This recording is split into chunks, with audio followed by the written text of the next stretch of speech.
Close to the shores of Africa, a necklace of small green islands floating in warm seas.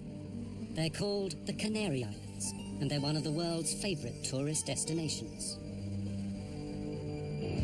On March the 27th, 1977, two giant aircraft are heading there. The 650 passengers think they're on their way to paradise. They're on the road to hell. Their planes are diverted to a small airport on the island of Tenerife. As the day goes by, it becomes more and more choked with planes, and a thick fog sets in. Tension mounts. Passengers and crew are impatient to get to their final destination. We're going.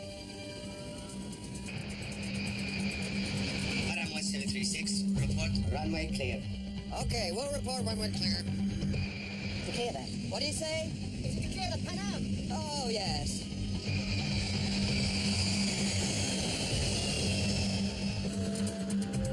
There he is. God damn, that son of a bitch is coming straight at us!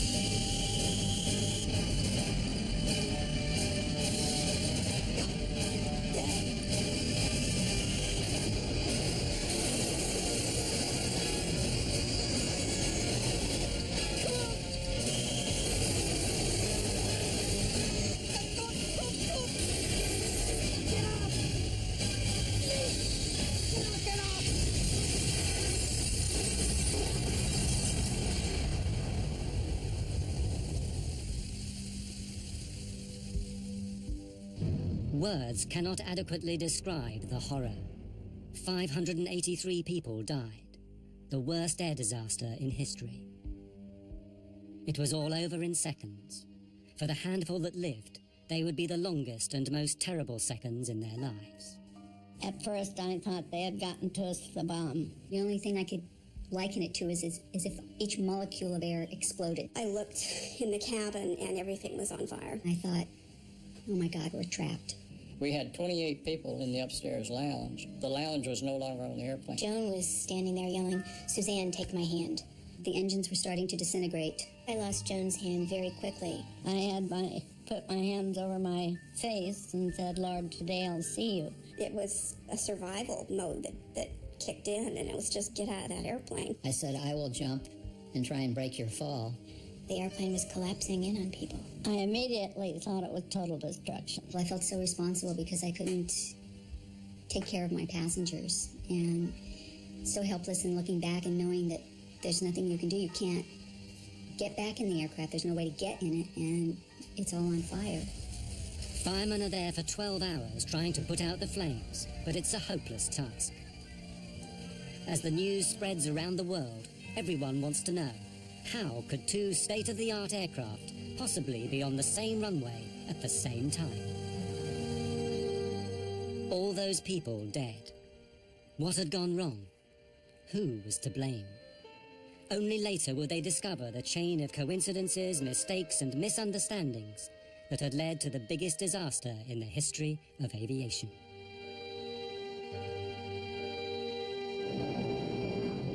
The story begins at midday on the 27th of March. Pan Am Flight 1736 is nearing the Canary Islands. This has been a long, long flight. The plane left Los Angeles via New York the afternoon before. Now the passengers are tired, looking forward to journey's end in the Canaries' capital, Las Palmas. So, you guys been to the Canaries before? You guys ever visited the Canary Islands? Yep. I had a great time there. Golden beaches. Oh. Grilled fish. Midnight swims. I could do with that. But this is the first time I've been routed this way. Me too. It's gone quickly.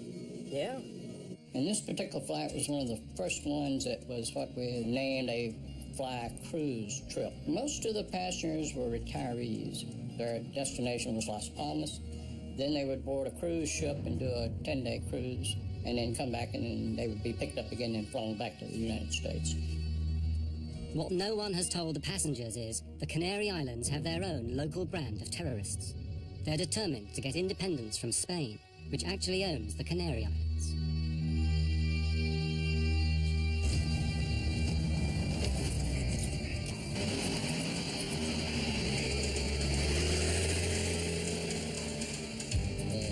What everyone has to understand is that the Canary Islands are at war.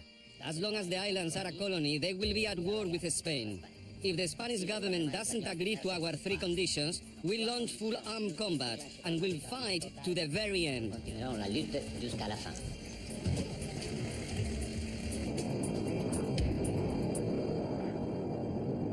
Six hours out of New York? I could do it again. Doesn't time fly when you're having fun? On board the Pan Am plane are 380 passengers, with 11 flight attendants to look after them. I was on the flight with my best friend, Suzanne Donovan, and we used to bid flights together, and we could do that, and we would, because we enjoyed each other's company so much. Hey, Susie, save some of that energy for Paris. Oh, oui. We're just going to go to Las Palmas and drop off the passengers and ferry the aircraft, which means flying it without any passengers, up to Paris and then stay in Paris. Few disasters are ever caused by a single event. It takes a chain of tiny coincidences, and so it was that day. Everything is going fine, but at that moment, the terrorists decide to act. And as luck would have it, they choose Gando, the airport for Las Palmas, where the Pan Am plane is due to arrive shortly.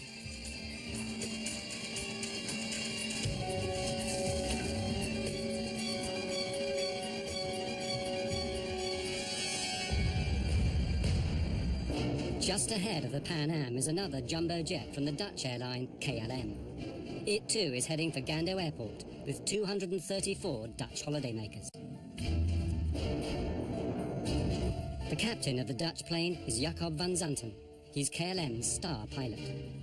It's his face that appears in adverts all over the world. Van Zanten is so senior, he hardly flies anymore. When he's not in the photo studio, he's in a simulator training young pilots, like the man in the next seat, Klaas Meurs. He'd personally given Meurs his license, something which Meurs is not likely to forget. You're just now looking at the arrival information for Gando? Yeah, I'll program in the alternates as well. We can do the briefing anytime. For future reference, I don't like to leave it this late in the flight, okay? I was just rechecking the procedures. There are no times to worry about here. Good. Thank you. The Dutch passengers are looking forward to journey's end too, but not all of them are going on holiday. 3 are young tour guides who actually live in the Canaries. They've been back to Holland for a seminar and are now returning to their work. It's true. Back in Holland. Yeah. But I'm glad to be getting back to San Antonio. I mean, how many people can say they have banana trees in their back garden? Yeah, well, a week was just good enough for me. I don't know why they sent us back to Holland for this seminars. I mean, really, it's not as if we learn anything. We're not going to suddenly sell more package deals. Hey, we got a free trip home to see our families. I'm not complaining. Well, why don't we celebrate our return to the sweet life and paint Las Palmas town right tonight? Yeah. You both up for it? 3 of us went to Holland for a week. It was a kind of holiday and work. I lived in Puerto de la Cruz. That's a small village in northwest of Tenerife. Yvonne was traveling with me.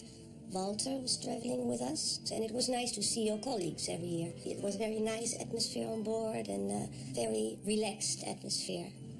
There are many families on the plane, taking an Easter vacation break. Among them, 53 children. There are 2 bombs in the terminal. You have 10 minutes to save as many lives as you wish. We'll talk again.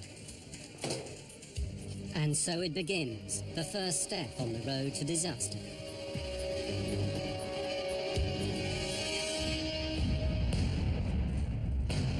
On the Pan Am plane, they know nothing of this. All is relaxed as the flight nears its end. You have control. Gando's already dialed in there. Yeah. Crew, Gando, Las Palmas Airport in 45 minutes. Sí. Gando, Las Palmas Aeropuerto. Hombre. Hand me the arrival info, will you? For the passengers, a welcome sight. The flight attendants beginning to tidy up in preparation for landing.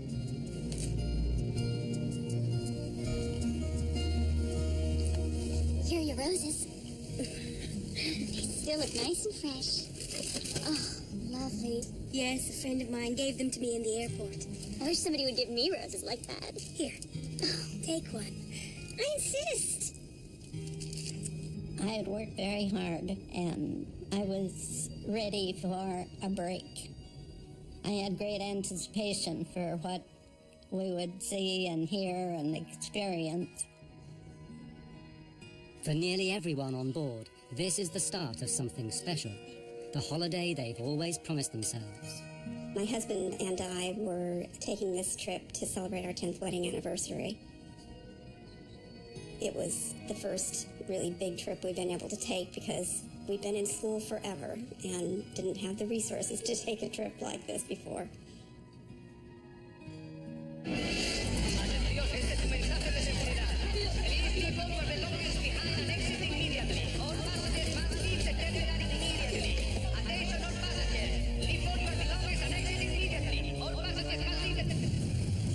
At Gando Airport, the terrorist bomb explodes, badly injuring a shop assistant. Luckily, she's the only victim so far. Approach. Security here. We've had an explosion in the terminal and we've been told to expect another. We've got to close the airport now. You need to divert all inbound traffic. Of course, right away. Gando, KLM 4805 is with you now. Flight level 350, inbound, request approach. KLM 4805 Gando, the airport is closed. Divert to Los Olivos Airport via Tenerife VOR. Descent flight level 250. Well, how do you like that? I'm in serious danger of missing my dinner. 250 for you now. 50. This diversion is bad news for the Dutch pilots. They're only allowed to fly a certain number of hours, and they still have to get back to Amsterdam.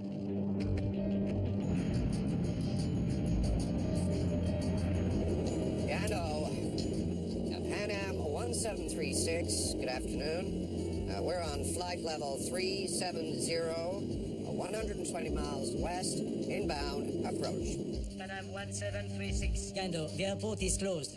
Divert to Los Olivos Airport via Tenerife VOR. Descent flight level 250. We filled her up at New York. Ask them if we can wait. What would you say, George? 2 hours up here? 2 hours easy. Gando, 1736 requests a hold over Las Palmas. We have enough fuel to wait about 2 hours. Negative, sir. I say again, the airport is closed. We had an explosion in the terminal. There's already a long line of aircraft in front of you. Expect halts at Los Rodeos. Contact Canaries approach now on 118.5. Oh, that's just great. I think they just had so much traffic to deal with, they didn't have time to even consider giving an airplane clearance to hold or whatever. So that's what I assumed, that they had made up their mind, that they were just diverting everyone to Tenerife. So now, both jumbo jets, along with many other aircraft, find themselves heading for Los Rodeos Airport on the island of Tenerife, half an hour away. It turns out to be a regional airport, more used to dealing with light aircraft than Boeing 747s. It has only one runway, and about as much parking space as the average supermarket. But it's the only airport within striking distance.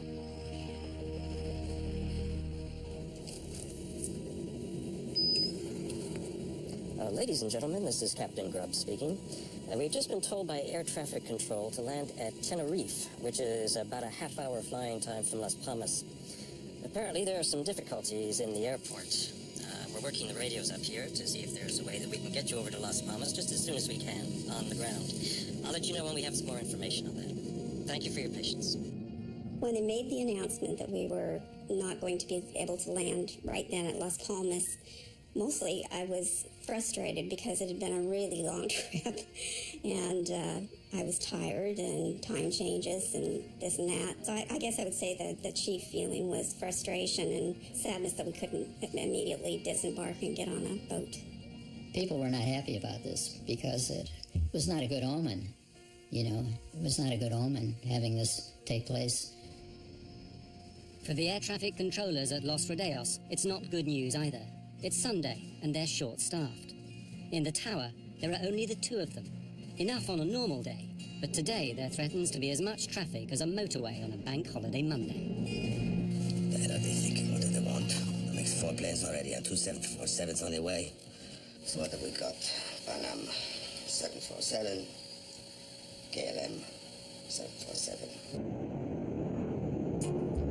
KLM KLM 4805, you're number 3 behind the 737. Report outer marker. 4805, follow the 737, report outer marker. My God, I've seen postage stamps bigger than this place.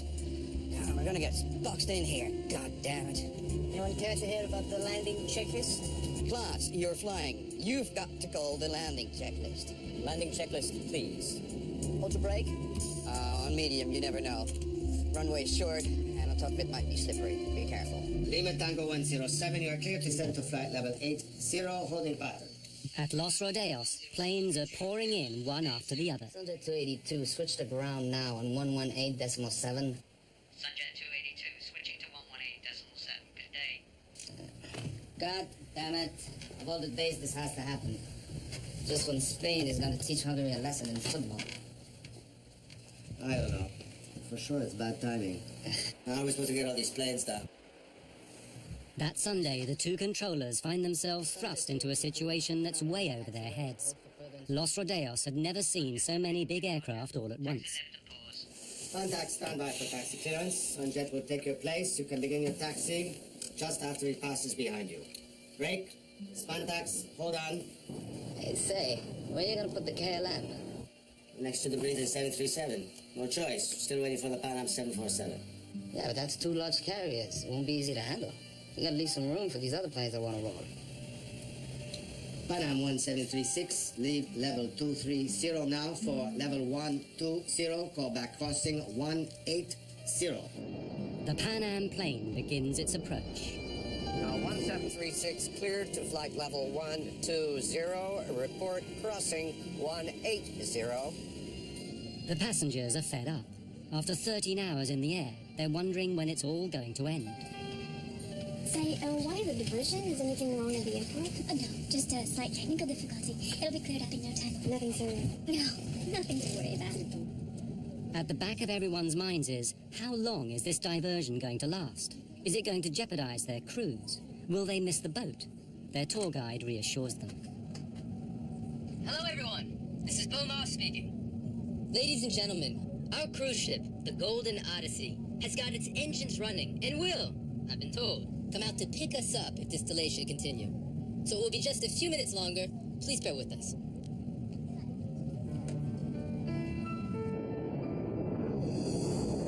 Auto brake selector on medium? We did the landing checklist. Auto brakes, medium. KLM 4805, clear to land runway 30. Roger, 4805, clear to land 30.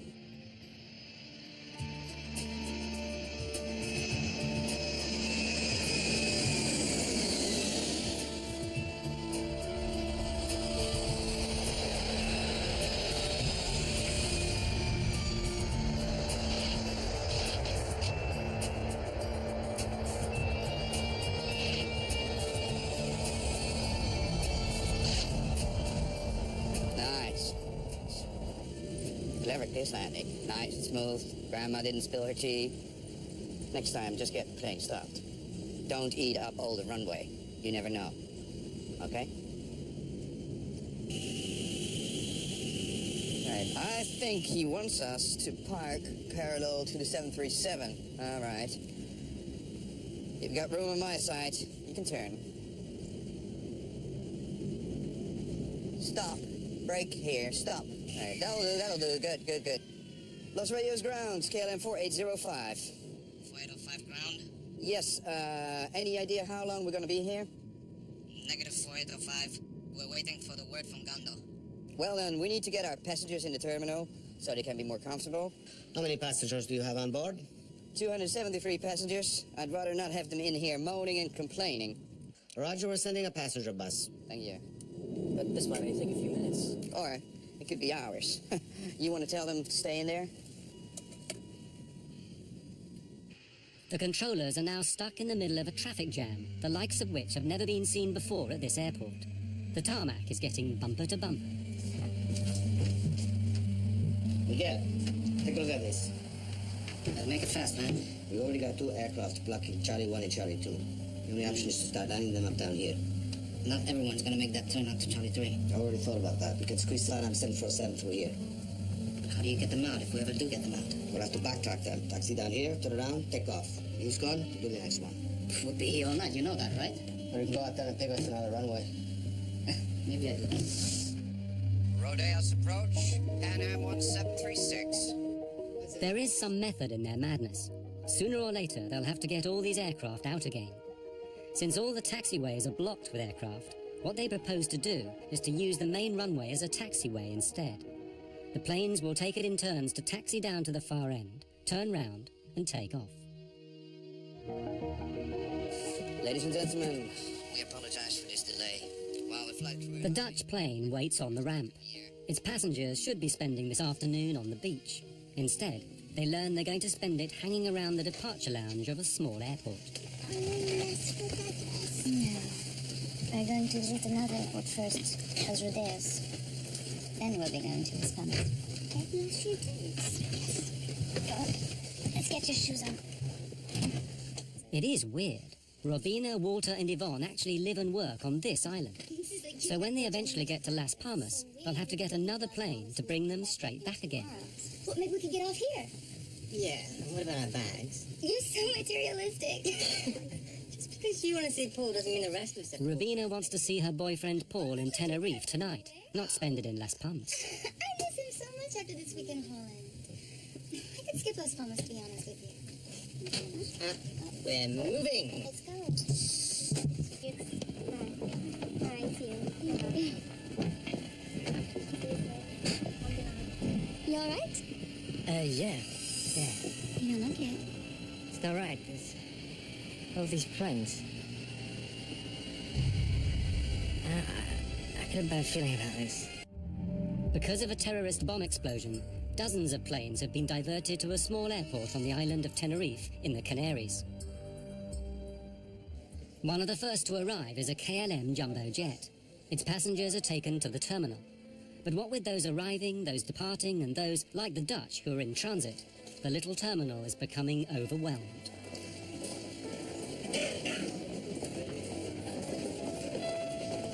Pan Am 1736, short final for 30. Pan Am 1736, clear to land, 30. And now the Pan Am is arriving, just to make matters worse.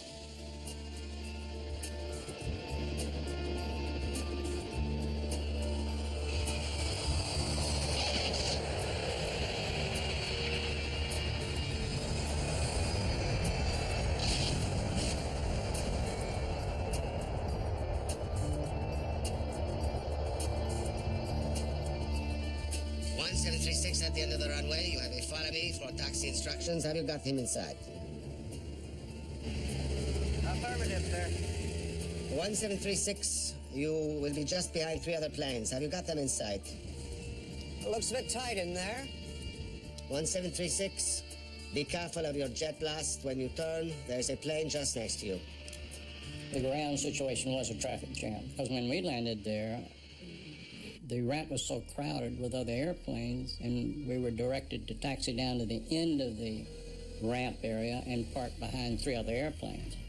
And basically that's all we saw, and we didn't know when the airport at Las Palmas was going to open, so we really didn't leave the airplane area, let's say. By this time, the terminal is so full, there's no room for the Pan Am passengers. They'll have to stay on board their aircraft. After 14 hours stuck inside it, they're not happy. Ladies and gentlemen, I've authorized a door to be opened and the stair ramp set in place so that anyone who wants can walk down and stretch their legs. Unfortunately, due to the number of other airliners here now, we cannot get near the terminal. I know we've all had a long day already, so I hope that we can get you out of here in about an hour or so. Thank you very much. They actually allowed us to get off the plane and just to walk downstairs and stand on the tarmac, stretch our legs. I think everybody was getting weary of traveling and ready to start their vacation.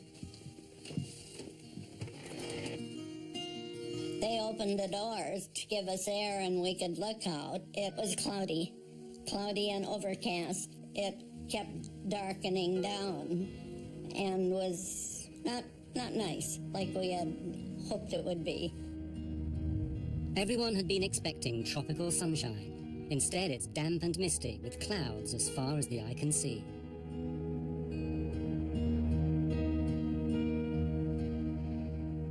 I'm worried we're going to get caught by this fog. All we need now is for them to close down that runway. Yeah, we need them to get a move on or else we'll be spending the night here and then, hello, duty time limits. Any idea of how much longer we've got before we need to get other crew down to take over?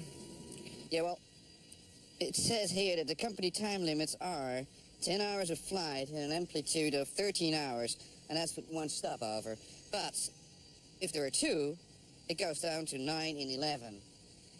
But we're allowed to ask for derogation. Jesus Christ, who writes this stuff here?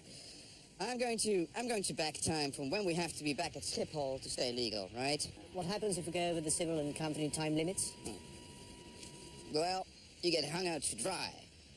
You lose your license, your career, everything.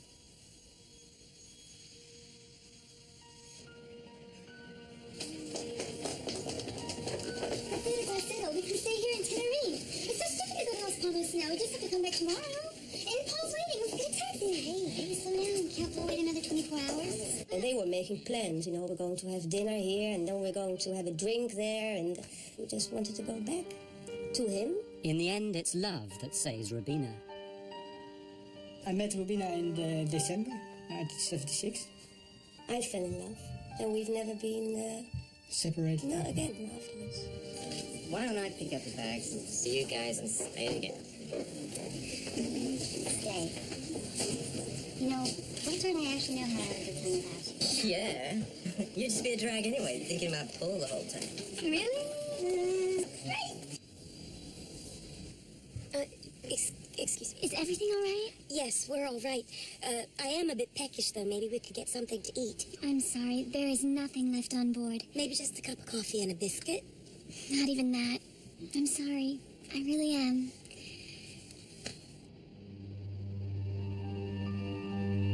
That was a long 4 hours without coffee or pop or anything. We had no food to serve. We had only the one meal that had been boarded in New York. We'd already served that before landing. That was really all we had to serve.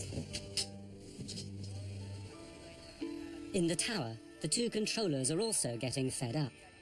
All the aircraft are in now, so there's nothing to do except listen to the football on the radio and worry. Clouds are gathering over the airport. Looks like we may have a companion. Yeah, these clouds are ready to jump down. A little more coastal wind, a drop in temperature, and we'll be covered in clouds. Better get a move on or they won't be taking off. Rodeos, Gando. Rodeos, go ahead. Gando to Tenerife ATC, we've just reopened. Temperature is 20 degrees. Winds light and variable. Arrivals raining 2-4. Gondolas, start sending them your way. We're at 14 degrees, fog and light rain. They'll be glad to get out of here. Let's get started. It should be tricky getting all these planes in line. Oh, we'll be all right. We'll just have to take it slow. No doubt about that. I just hope we won't still be here tomorrow. At last, everyone can leave. Well, here we go. To all aircraft, Gando is reopened. You can ask for startup and clearances at your discretion. Ladies and gentlemen, may I have your attention, please? Gando Airport has reopened. Your flights will be reported shortly. Make your way back to the gate as quickly as possible when your flight is called. Thank you for your attention. Para el embarque. Boarding was very complicated because when the passengers were called for their flights, they were scattered throughout the airport, in the cafeteria or buying souvenirs. We had to go around the map, and in fact, some passengers never did board the aircraft. Okay, right, so we need to leave within the hour, then make it a short stopover at Las Palmas, and we'll stay legal, all right? Willem, since we're trapped in here until the passengers get back, we might as well take on some fuel. Yeah, let's do that at Gando. It's less expensive there, right? Yeah, exactly. I mean, we've got enough to... There might be many planes wanting fuel at Las Palmas. Or who knows? We'll be in a hold if Gando's slow to close down again. While I'm sitting here in this seat, I make the decisions. Might have a point there. Refueling before they take off will affect everything that happens from now on. Ramp KLM 4805 requesting refueling.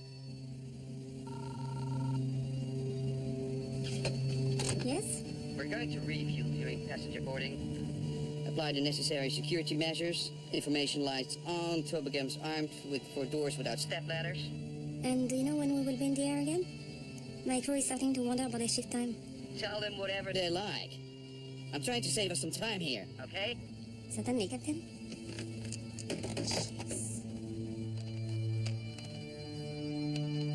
In order to keep the weight down at takeoff, the normal practice is to take on just the amount of fuel you need, plus a margin for safety. But the Dutch captain takes on 55 tons, enough to get him not just to Las Palmas, but all the way back to Amsterdam. That decision will have unexpected consequences for everyone.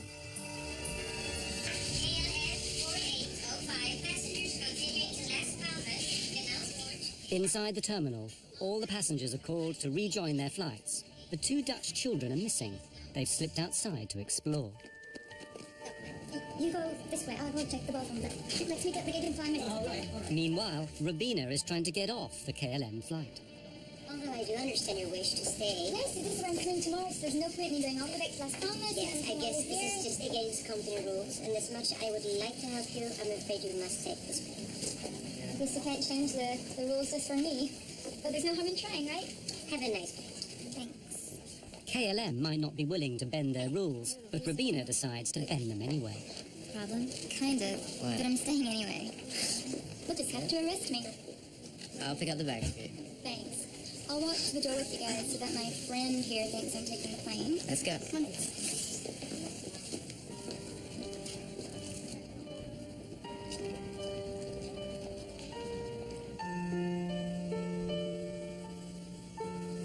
Oh, they wanted me to go with them. And they really tried to persuade me, and I tried to persuade them to stay. Yeah. And, but that's how it goes. Fortune had smiled upon Rabina van Lanschot. Of the 234 passengers on her flight, she would be the only one left alive.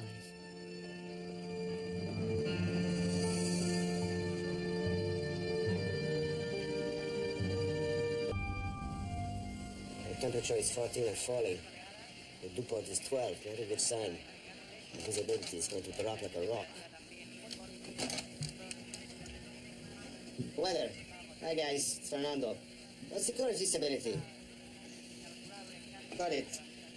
Keep us posted if it changes, okay? In the meantime, we're going to let them go. The controllers need to move quickly before the weather closes them down. But some planes can't move. Rodeo's ground. Pan Am 1736 request clearance. Las Palmas latest weather. And taxi instructions. 1736, there's a delay for you. The KLM in front of you is refueling. Oh, come on, let's try to get around him. There's going to be a revolt back there if we don't get moving soon. Ground, we'll try to sneak past him here. The Pan Am captain does his best. He starts his engines and tries to squeeze past. But a 747 is nearly 200 feet long. It's not built for squeezing. Not enough room. George, why don't we get a breath of fresh air and take a look? The engineer and I went out underneath the right wing and basically stepped off the distance between our wingtip and the KLM 747's wingtip, and we were 12 feet short of being able to taxi easily around the airplane. For the sake of 12 feet, hundreds of lives are going to be lost.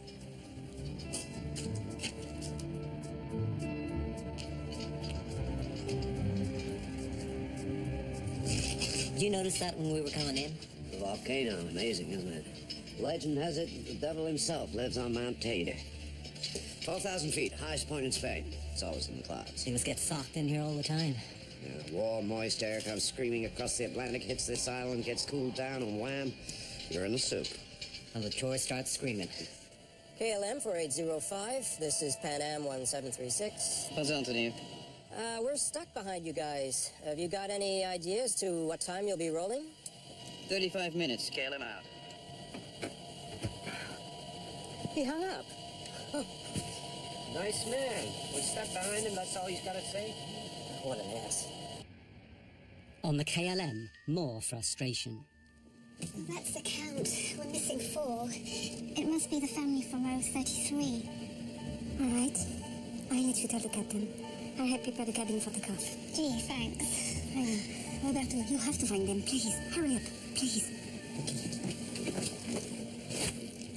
Captain, Yes. What is it now? we're missing 4 passengers. We have 273 passengers back there who will be spending the night in here if we don't get moving. Now, unless you want to be locked in there with them, I suggest you get over to the terminal and drag them in here now! On the Pan Am plane, the passengers have had enough. Most of them left home some 18 or 20 hours previously. They've been up all night, stuck in an airplane seat. They're tired, jet-lagged, and they understand less and less why all these other planes seem to be taking off, but not them.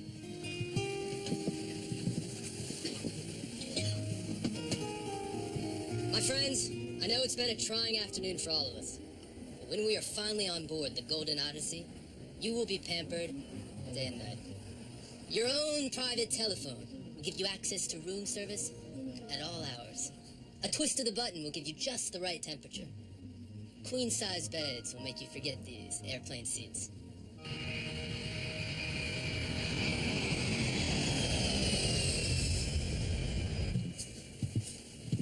Miss, I can see the other planes are taking off. What's the holdup? I mean, we were here longer than those other planes. We'll be leaving in just a moment. Keep thinking of Paris, I guess. You can keep thinking about it. Yep. Moulin Rouge, maybe? The old Moulin Rouge. Dancing girls? Dancing girls. You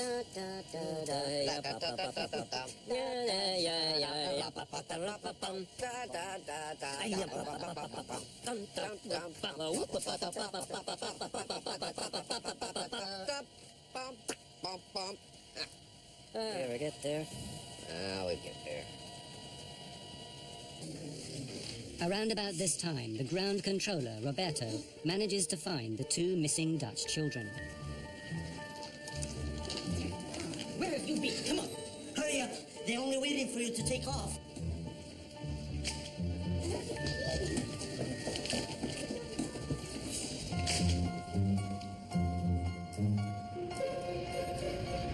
He takes them back to their plane, and as it happens, to their deaths.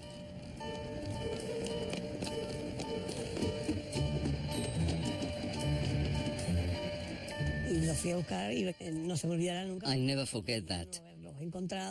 If I hadn't found them, they'd be alive today. But was it destiny?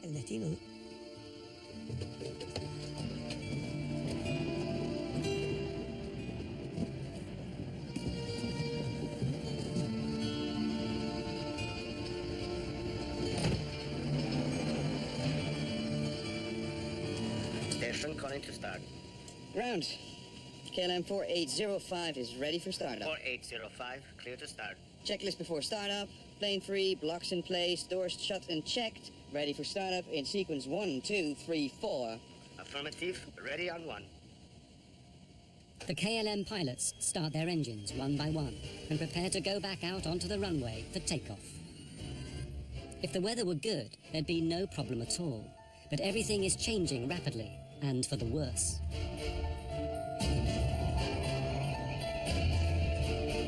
Ragazzi, company is here. The spirit is right down. We've fallen from 10 to 3 kilometers in the past half hour. But there's good wind. There will be some hole. Yeah, but let's face it, the weather's not going to get any better.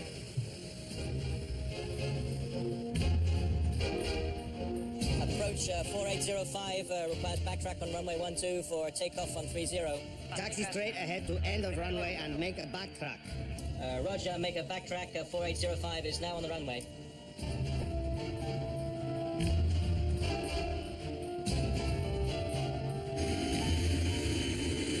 The KLM is now back on the runway. The Pan Am prepares to follow them a few hundred meters behind, through the fog, which is getting thicker by the minute. 1736, ready to start. Pan Am 1736, you are clear to start. Thank you. Please make sure your seatbelts are fastened, your tray tables are closed, and your hand baggage is stowed beneath the seat in front of you. The weather's taking a real dive here. Yeah, looks like we're getting sucked in. Hey, ask him to turn down the fog machine, will you? Pan Am 1736 clear to taxi on runway following the KLM. Pan Am 1736 following KLM. Basically, our instructions were to follow KLM, to backtrack down the runway. Now, backtrack means that you're taxiing down the runway in the opposite direction of the takeoff, following KLM. 335 tons of Boeing 747 turn out onto the runway, at first traveling at about 15 kilometers an hour, but not for long. A fog bank started on the right hill. This particular airport is situated between two fairly big hills. And we saw the fog bank come off of the right hill and proceed down and stop right on the runway. So our visibility went from unlimited to 500 meters. We lost sight of the KLM airplane. I'll have two planes sailing on the runway. Keep some healthy separation. Visibility is dropping every second. No, they can't see much like that. They certainly can't. The KLM plane is groping its way through fog.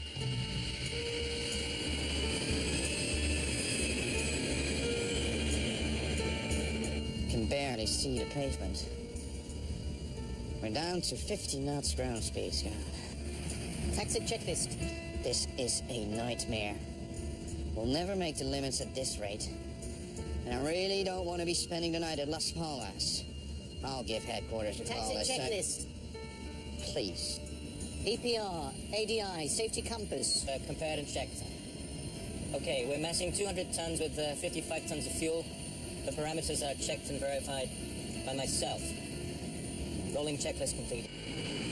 The two aircraft are following each other on the same runway, but no one can see a thing. Everyone is nervous, especially the American pilots. They know that before long, the KLM will turn round and come back down the runway at full speed, taking off. They have to get off the runway, but where? Pan Am 1736. Pan Am 1736, approach. We were also instructed to taxi down the runway, is that correct? Affirmative. Taxi into the runway. Lead the runway third to your left. Third to the left, okay. Third, he said? 3. Third to your left. I thought he Lead said the runway first. third to your left. Third to your left. Left turn. So look at it out there. I mean, this cloud just rolled right onto us. I don't think anybody has the minimums now. In a 747, the pilots are more than 10 meters off the ground. It's very difficult to see out. And it's built to fly, not to drive down a highway in thick fog, trying to find an exit. Tell me what you think, George. No. We've got centerline markings only. We need 800 meters visibility if we don't have the lights. Anytime you get a low visibility, such as that, on the back of the approach plates, you have the runway information. It gives you the minimum visibility you must have to be able to take off. We turned our charts over, and it said RVR, minimum 700 meters visibility. So we assumed that with that, he'd just given us 500 meters. We couldn't take off.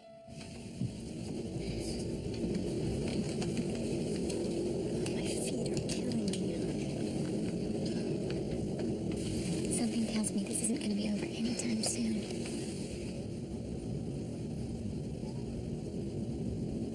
KLM 4805, how many taxiway did you pass?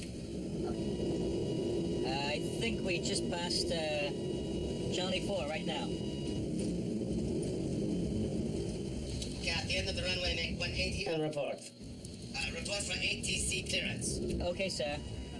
Tell me, is centerline lighting available for 4805? I don't think so. Stand by, we'll check. The Pan Am is still traveling along the runway behind them, but very slowly now, because the pilots are confused. They thought they might have misheard the controller. Did he say the third exit, or was it the first? The first one was a 90-degree turn. Yeah, okay. This one down here is a 45. Must be the third. But this third exit seems to be an impossible turn for a 747. There must be some mistake. The logical exit is the next one, Charlie 4. It's only a 45-degree angle and leads to where they want to go. I'll ask them again. Would you confirm that you want Pan Am 1736 to turn left at the third intersection? The third one, sir. 1, 2, 3. Third one. 1, 2. Good, well, that's what we need, right? The third one. Uno, dos, tres. Right. 1736, report runway clear. Pan Am 1736. We couldn't see any taxiways. We couldn't see barely the center line of the runway we were taxiing on, but we knew that the 45-degree angle to the left was a taxiway we were supposed to take. 1 kilometer ahead and out of sight in the fog, the KLM is nearing the end of the runway. 4805 and Pan Am 1736, for your information, the center line lighting is out of service. 4805, we copy that. Why am I not surprised? Wouldn't make any much difference anyway. You need a bunch of searchlights to punch a hole through this mess.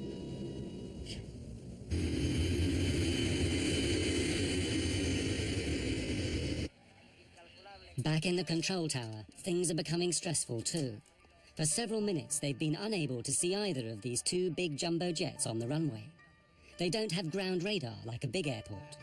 To all intents and purposes, they're working blind. I lost them. I can take no visual contact. I'm working like this blind when the planes are on the ground. Even they don't know where they are. They're doing well, David. There's good separation distance. Pan Am 1736 approach. Position, please. 1736, just check. Yeah, that's the 45 there. Yeah? Yeah, that's this one here. Yeah, I know. Okay, the next one is almost a 45. Yeah, but it goes ahead. I think it'll take us to the taxiway. Yeah, just a little bit, yeah. Okay, for sure. Maybe he counts these as 3. Oh, I like this. On the KLM, Captain Van Zanten knows that he is now very close to the minimum visibility for takeoff. There's a good chance he's going to be trapped on the ground, forced to spend the night at Los Rodeos.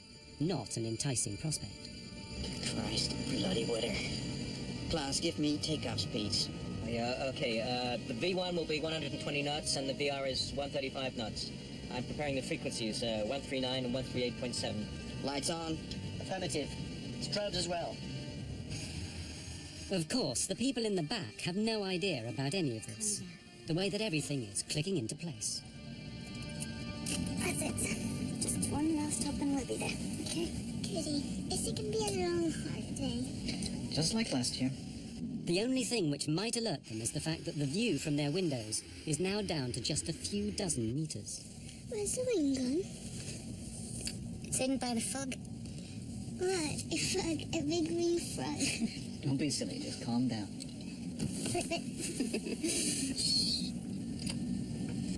Chewing gum to pop your ears? Yeah, sure. Thanks. I wonder if Rubina will have a good time tonight. Oh, are you worrying about her? Oh, she always manages to have a good time. That's true. At the end of the runway, the plane begins its 180-degree turn. How many have taken off now? Feels like we've been taxiing for hours. I can't see anything. Do you think they can see any better out the front? Maybe. Yeah. There's a lot of fog out there. It's just after 5 p.m. The two aircraft are now face to face, a kilometer apart, unable to see each other in the fog. Okay, run the numbers now. Can't be far from the threshold.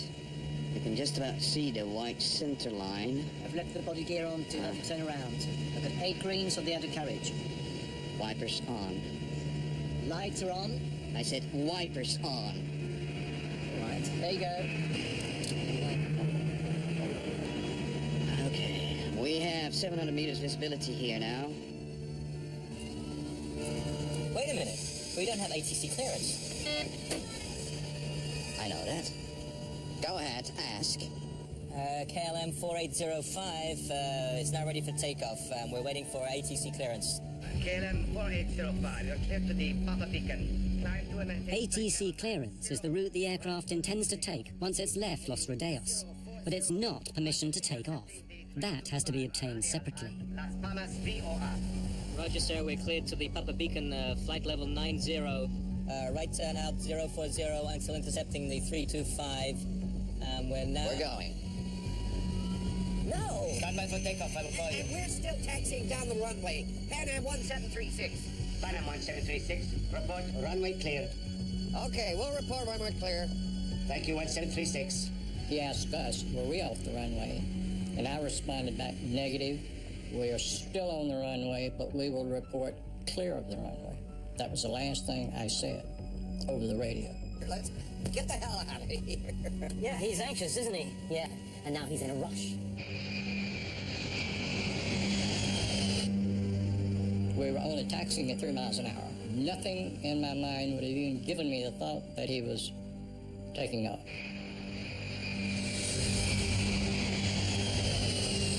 Did you clear that? What do you say? Is it to clear the Pan Am? Oh, yes. The die is cast. With every second, the KLM is going faster and faster. At the same moment, the Pan Am reaches the number 4 exit and begins to turn off the runway. God damn, that son of a bitch is coming straight at us!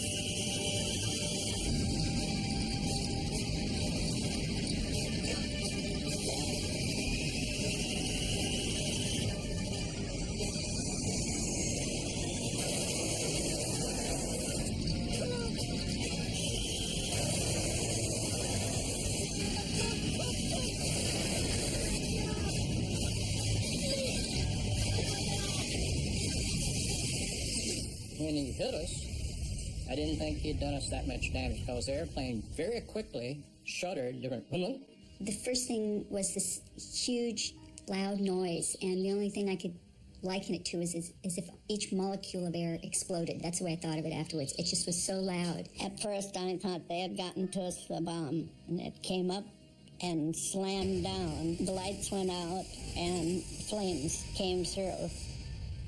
I had put my hands over my face and said, Lord, today I'll see you. The minute I opened my eyes, I looked in the cabin and everything was on fire.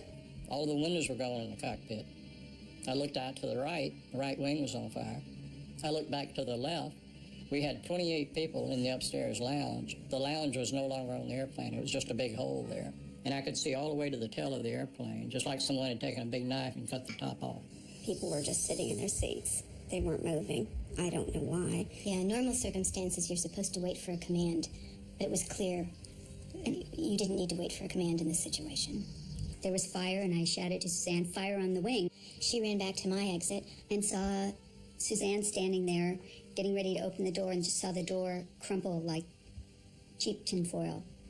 And I thought, oh my God, we're trapped. I was staring at the door, and I yelled, unfasten your seatbelts, remove your shoes, leave everything, come this way. And as I stared at the door, jagged holes seemed to open up in the roof over the door. And the next thing I knew, I was outside that. I don't know how I got out there. Joan was standing there yelling, Suzanne, take my hand. And I was standing above the level of the door on fuselage rubble pieces. And I leaned down and said to Suzanne, give me your hand. She grabbed me out with one hand. I mean, I don't know how she lifted me. And then we were standing up on top of almost on top of this airplane. And I thought, it's really a long ways down. If we jump, we're going to break our legs. We were on debris. It was like ice flows, big chunks of fuselage kind of moving all around. The engines were starting to disintegrate already. We could hear them disintegrating and throwing metal. I lost Joan's hand very quickly, so I jumped. And it seemed like the leap from the second-story building. The captain, he elected to jump down in the first-class section of the airplane. And when he hit the first-class floor, the floor collapsed and he fell on down into the cargo area. It was so hot that the oxygen bottles exploded and burned him very badly, as a matter of fact. It was a survival mode that kicked in, and it was just get out of that airplane.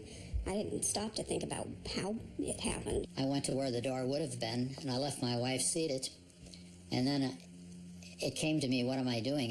Where's my wife? So I turned around, and she was coming, and I said, I will jump and try and break your fall. My husband was sitting to my right, and I undid his seatbelt and kind of pushed him out of his seat to get him moving. And we headed for the door that was closest to us. And it was engulfed in flames, and there was no way to exit that way. I looked over, and at some point, someone had opened the other door, which was amazing to me.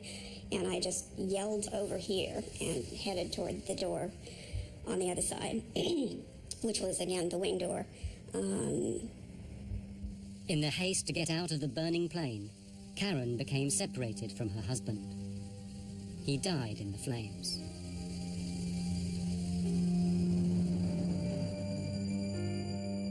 I immediately thought it was total destruction. It never dawned on me that I would make it. But I thought, hey, do something. Don't just sit there, do something. I just went over the seat backs, and I'm not that athletic really, but I went over 3 rows of seats. One man was sitting there looking like I need help, but I couldn't help him. When KLM hit us, all communications stopped. The tower called and couldn't get any response from either the KLM or ourselves. There was an airplane in the holding pattern right above Tenerife. Called the tower and said, I see smoke and wreckage on your runway. Proteus approach Sterling 105. We're downwind from runway 30 and something's glowing on the field. Looks like a fire. Are you aware of any fire? This can't be true! Come on, come on! Come on, come on! He hits the emergency warning. After KLM hit us, he went on down the runway and hit on the runway 1,500 feet down, closer to the tower. So when the fire truck and the ambulance came out, they got to him first. So no one came to us for quite a while. As a matter of fact, I remember thinking, I wonder why somebody hasn't gotten out here to help us.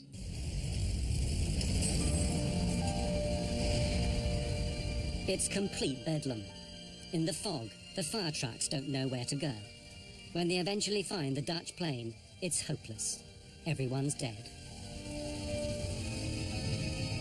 And the whole time, they don't realize there's a second plane a short distance away, hidden in the mist, with people waiting to be saved.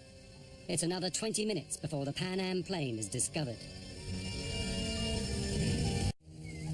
Only 20% of the Pan Am passengers get out alive, and most of them are gathered on the left wing, which has somehow miraculously remained intact.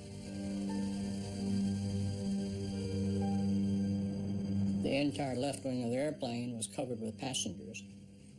And it turned out there were probably 45 to 50 passengers out on that wing. I've never asked anybody how high the wing is from the ground on a 747, but it looks to be a very long ways. And I cut open my head and fractured my foot. My wife jumped after me, and she said, I cannot walk. And I dragged her on her side for probably a block and a half away from the plane. The motors were going full tilt, and I didn't want to get over where the motors were, so I sat down by the body of the plane. I had no comprehension at that moment that I would be jumping off the wing and... In the debris, you knew there were trapped passengers and people, and there was absolutely nothing you could do to help because the airplane was collapsing in on people. Only one door was opened by a crew member, and that was one of the black flight attendants who did that. And she lost her life when the engine disintegrated and debris hit her. And I thought if we could just walk around to the other side of the plane, we would find all of the passengers and our other fellow crew members. Which, of course, wasn't the case. Even 20 minutes after the disaster, the controllers in the tower still have no idea how serious things are. Departing aircraft. All departures are suspended until advised. Hello.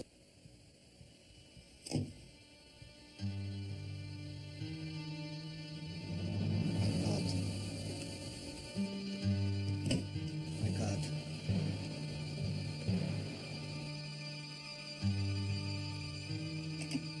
I'll get local fire out here. Notify the ambulance. We have an emergency. We need every vehicle they've got. be done. It's gotta be our fault. I mean, I told him to get the taxiway.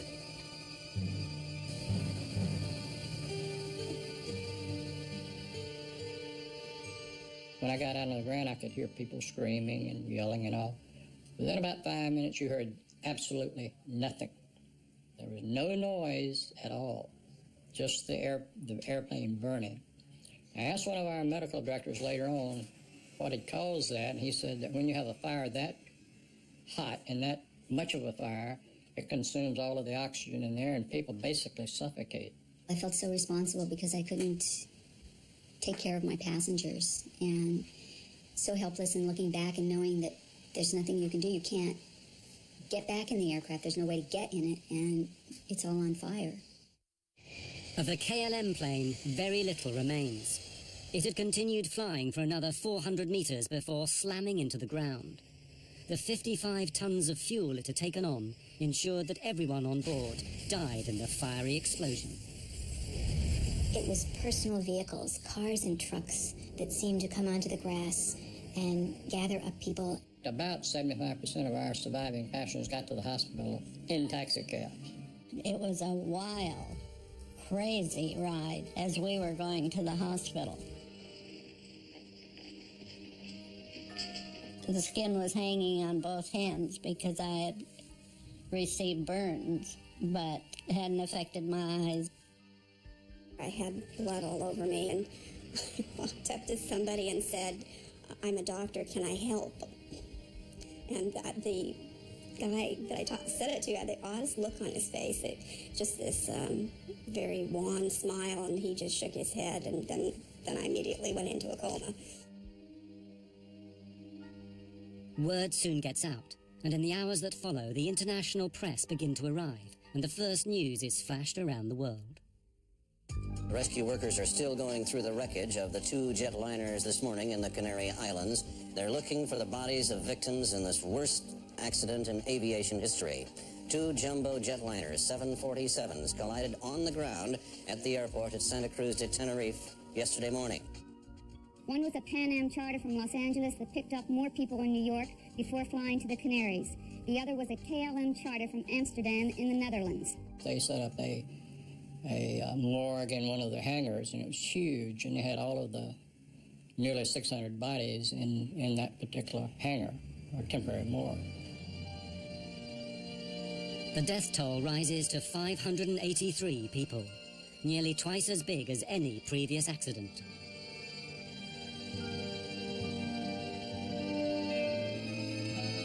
And then everyone begins asking the same questions. How and why could two state-of-the-art airliners smash into each other on the same runway?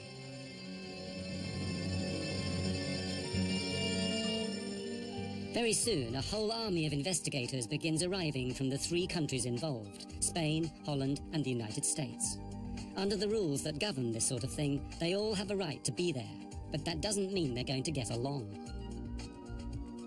In Spain, the military still runs everything, including aviation. When the American team from the National Transportation Safety Board arrives, the Spanish general in charge won't even let them into the room. I sneaked in, and I went to the general and told him, "The general, my name is Luis Carmona. I represent the U.S. government, the NTSB, and I am here to participate in the investigation." He answered back to me, "I represent the king, and you get out." So as I was walking out, he looked at me again, and he said, "Hey, you don't look American." And I told him, "Well, yes, I am an American, but I was born in Cuba." And he said, "Well, so did I. I was also born in Cuba." So he turned around and he asked me questions and asked me to bring my team in, and we started to do the accident investigation then. The investigators discover the chain of coincidences that had led remorselessly to the deaths of 583 people. If any one of them had not occurred, neither would the accident. The first had nothing to do with airplanes. A terrorist bombing perpetrated by a small group fighting for their independence. Their intent was to create publicity for their cause. In that, they certainly succeeded. There are 2 bombs in the terminal. You have 10 minutes to save as many lives as you wish.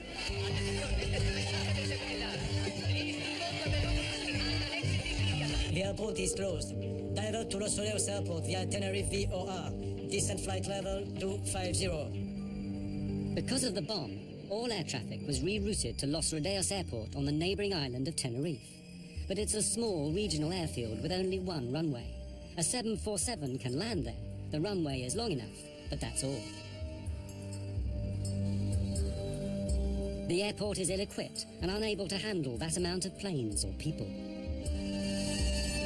Lima Taco 107, you are clear to descend to flight level 80. Send it to 82, switch to ground now. Contact standby for taxi clearance. KLM 4805, clear to land runway 30. Pan Am 1736. Pan Am 1736, short final. As luck would have it, this tidal wave of traffic happens on a Sunday afternoon, when there are just 2 controllers on duty. They're good, but not used to handling as many airplanes as on that day. Big airplanes that need lots of room to park. They're confronted with an enormous jigsaw puzzle. We'll be here all night, you know that, right? Or you go out there and pave us another runway. Meanwhile, in the KLM cockpit, the stress is mounting. Any idea of how much longer we've got before we need to get another crew down to take over? Yeah, well, KLM had recently introduced new company rules which handed out severe penalties for pilots who exceeded their flying hours. what happens if we go over the civil and company time limits? Well, you get hung out to dry. You lose your license, your career, everything. The KLM plane has to get away before 5:30 that afternoon or abandon the flight. Hundreds of passengers would then have to be found hotels on this small island. A new crew would have to be flown in from Amsterdam. The expense would be enormous. Build them. Since we're trapped in here until the passengers get back, we might as well take on some fuel. But that seemingly simple decision seals the fate of everyone aboard the KLM. Refueling not only delays him for half an hour and the Pan Am stuck behind him, it makes the KLM plane so heavy it'll be unable to lift off and clear the Pan Am plane on the runway. The half-hour delay has another effect. During that time, the weather changes abruptly. Los Rodeos is an unusual airport. It's on a plateau high in the hills. The Los Rodeos airport is at 2,000 feet elevation, and the normal clouds in the area, they stay about 2,000 feet. So when the wind blows the clouds over the airport, it closes the airport. The visibility goes to zero, and it goes on and off all the. Unfortunately, for an airport that's constantly lost in fog, Los Rodeos is ill-equipped to deal with it. It has no ground radar so that controllers can see where the planes are. In fact, the facilities are downright primitive. When he was not, they had a person sitting in a building next to the runway, and he just took a visual measurement of the weather, and that's how the weather was checked. And that's about all. In the fog that day, both aircraft are invisible to the controllers. I lost them. I can see no visual contact. There are no runway center lights working either. Visibility is on the borderline of what is safe. In fact, as far as the Pan Am crew is concerned, it's below the legal minimum, so no aircraft can take off. Look at it out there. I mean, this cloud just rolled right onto us. I don't think anybody has the minimums now. But the Dutch are working to a different set of rules. The scene is all set for a disaster. What will actually trigger it? The Dutch investigators thought they'd found the reasons. God damn it. Of all the days this has to happen. Just when Spain is going to teach Hungary a lesson in football. The controllers, they say, were listening to the football on the radio. Perhaps their minds weren't on the job. Furthermore, their bad English had confused the pilots. Taxi into the runway. Leave the runway third to your left. Third to the left, okay. Third, he said? 3. Third to your left. I thought he Leave said the runway first. third to your left. Third one, sir. 1, 2, 3. Third one. 1, 2. Good, well, that's what we need, right? The third one. Uno, dos, tres. We were listening to the controller talking to the other airplanes. We were listening to the controller giving the ATC clearances, the taxi clearances. And he spoke clear enough English for anyone, I think. So I'd have to say, no, I don't think the controller was involved at all. I don't think he had any fault at all in this accident. 1736, just checking that. That's the 45 there. But the Dutch haven't finished yet. Yeah, that's this one here. Yeah, I know. They make an even more controversial claim, one that provokes a blazing row. that the Pan Am plane had caused the accident by being on the runway when it shouldn't have been. They hadn't followed orders to turn off. Okay, sure. Maybe he counts these as 3. Oh, I like this. They were going to taxiway 4. He was instructed to go on 3, but he had to go 4 because taxiway number 4 was the one that had 45 degrees, and it was easy for the 747 to access it. We said, confirm which taxiway you want to take. He says, the 3rd on your left, 1, 2, 3, the 3rd on your left. And here again, I still believe this. I think he had seen us go by the first one, and when he says count 3 more taxiways, the 3rd, 1, 2, 3, we were doing exactly what we thought he meant for us to do, and I still think that's what he meant for us to do. It was the logical taxiway to take. Whether they should have taken the 3rd or 4th exit became largely irrelevant anyway, because it became clear that Captain Van Zanten had made one of the most elementary mistakes a pilot can make. He'd taken off without permission. We have 700 meters visibility here now. Wait a minute. We don't have ATC clearance. I know that. Go ahead, ask. KLM 4805 is now ready for takeoff. We're waiting for ATC clearance. KLM 4805, you're clear to the Papa Beacon. The KLM is given its ATC clearance, which is simply the route it must follow after takeoff. Now, it must wait for permission to take off. 325 radial at Las Palmas VOR. Roger, sir. We're cleared to the Papa Beacon, flight level 90. Right turn out 040 until intercepting the 325. We're going. But why didn't his crew stop him? It's very difficult for the co-pilot or a flight engineer to tell the captain, hey, look, you missed something. Tenerife exposed a problem that had long existed in commercial air travel. The pilot was regarded, and often regarded himself, as God. The captain is always right. He's never wrong. No junior officer was ever going to contradict the airline's top pilot, the man who'd given him his license. Panam 1736, report runway clear. Did you clear that? What do you say? It's to clear the Panam. Oh, yes. Captain Van Zanten, highly stressed, knowing that he has to take off or abandon the flight. His crew, aware that he's done wrong but frightened to tell him. Disaster is now inevitable.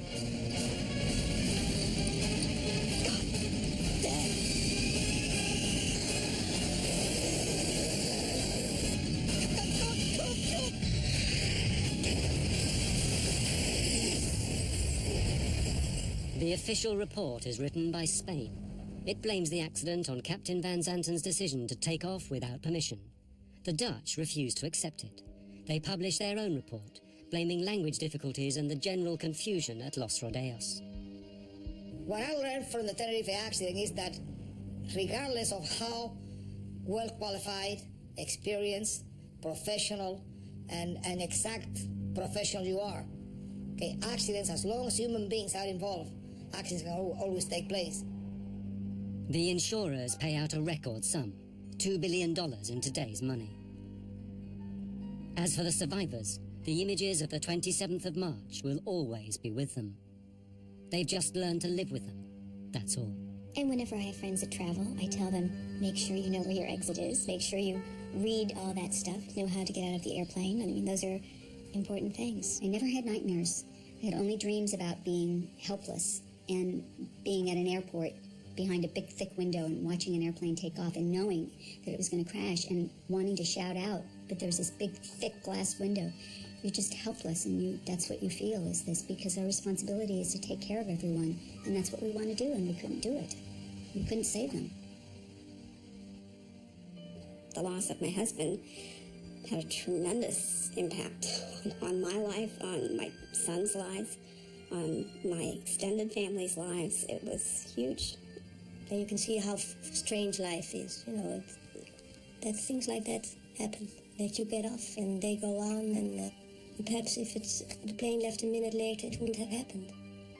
I think it brought home to me how quickly you can leave this life, and how everyone should enjoy life every and each day as much as you possibly can. After the crash, I decided to start a family. I thought maybe I will stay home and have children. I thought, you know, my friends have died, and if I let myself sit in this little apartment, it's going to be as if I'm curled up and died, and that's not fair to them. I can honor them best by living a full life, and not being afraid.